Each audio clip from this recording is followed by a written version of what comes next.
Kapag ikaw na yung bumubuhay sa sarili mo, tapos tumutulong ka pa sa pamilya mo, dun mo talaga mararamdaman kung gaano kabigat ang buhay.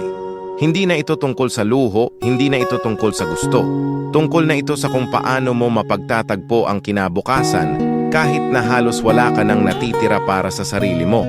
Yung bawat gising mo sa umaga, hindi na dahil gusto mong bumangon, kundi dahil kailangan. Kailangan pumasok, kailangan kumayod, kailangan magbigay kasi may umaasa sa'yo. At minsan, habang nakaupo ka sa isang sulok, tinatanong mo sarili mo, kailan ko naman maiintindihan ulit kung ano ang pakiramdam ng mabuhay para sa sarili ko? Pero hindi mo kayang unahin sarili mo. Kasi alam mong may mga taong mas nangangailangan, pamilya mo, mga mahal mo sa buhay, mga taong umaasa sa lakas mong kahit papaano, buo pa rin. Ang sakit, no? Kasi sa totoo lang, wala namang nagtuturo kung paano maging matatag. Hindi mo naman yan pinag-aralan, pero kailangan mong matutunan dahil wala kang ibang choice.